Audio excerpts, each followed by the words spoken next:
Գոյամարտ սերիալը գնալով ավելի է հաստատում, որ սա պարզապես հեռուստանովել չէ, այլ խորը սոցիալ-հոգեբանական դրամա, որտեղ յուրաքանչյուր պատմություն շաղկապված է մյուսի հետ, իսկ ամեն հերոս իր մեջ կրում է պայքար տեսանելի և անտեսանելի։ Դիանա Գրիգորյանի այս նախագիծը կառուցված է այնպես, որ հեռուստադիտողը ոչ թե պարզապես հետևում է իրադարձություններին, այլ ապրում է հերոսների հետ, զգալով նրանց ցավը, կասկածը, հույսն ու հիասթափությունը։ Սերիալի առանցքում ընտանիքի քանդված ճակատագիրն է, տարիներ առաջ տեղի ունեցած ողբերգությունը ոչ միայն խլել է ծնողներին, այլ նաև խախտել երեխաների ապագան, բաժանելով նրանց տարբեր աշխարհների միջև։ Այդ բաժանումը դարձել է Գոյամարտի հիմնական շարժիչ ուժը։ Եղբայրներ, որոնք պետք է իրար պաշտպանեին, այսօր կանգնած են հակառակ կողմերում, պատրաստվելով մենամարտի ռինգում, առանց գիտակցելու իրենց իրական կապը։ Սա սերիալի ամենաուժեղ ու ողբերգական գաղափարներից մեկն է, որը հեռուստադիտողին պահում է լարված սպասման մեջ։ Բռնցքամարտն այստեղ միայն ֆիզիկական ուժի փորձություն չէ։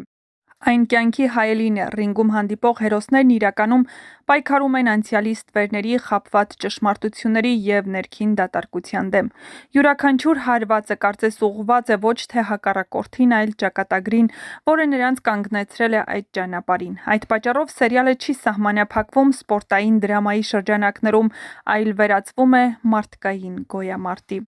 Առանձնահատուկ դեր ունեն բացասական կերպարները, որոնք ներկայացված են բազմաշերտ ու իրական։ Ավոն, Հունանը և նրանց շրջապատը մարմնավորում են այն աշխարհը, որտեղ փողն ու իշխանությունը և շահը վեր են կանգնած մարդկային զգացմունքներից։ Սակայն սերիալը չի փորձում նրանց ներկայացնել որպես պարզ չարագործներ։ Յուրաքանչյուրի մեջ կա անցյալ, սխալ ընտրություն, վախ կամ կորուստ, որը նրանց տարել է այդ ճանապարհով։ Դա է, որ սերիալին տալիս է հոգեբանական խորություն։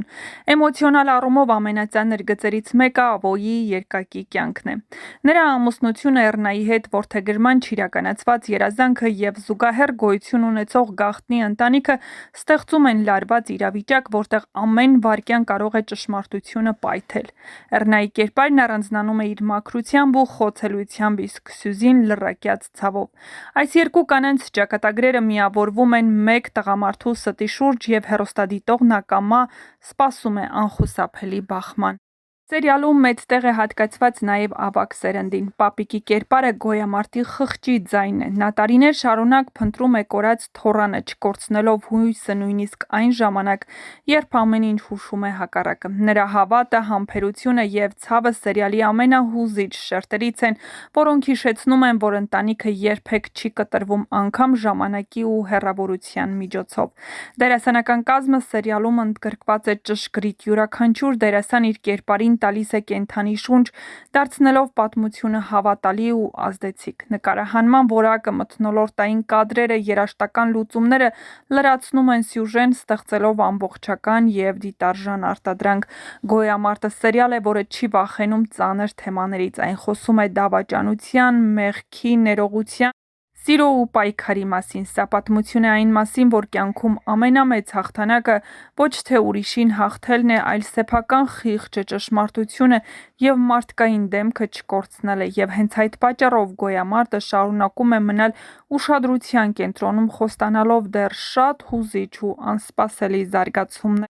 Գոյամարտը շարունակում է բացվել նոր շերտերով, դառնալով ավելի խորը, ավելի ծանր և ավելի իրական։ Սերիալը մտնում է այն փուլ, որտեղ ամեն հերոս ստիպված է լինելու կանգնել իր ընտրության առաջ և պատասխան տալ ոչ միայն շրջապատին, այլ առաջին հերթին ինքն իրեն։ Այնինչ մինչ այժմ թաքնված էր կուլիսներում, կամաց դուրս է գալիս առաջին պլան, և այդ գործընթացը անխուսափելիորեն բերելու է ցավոտ բախումների։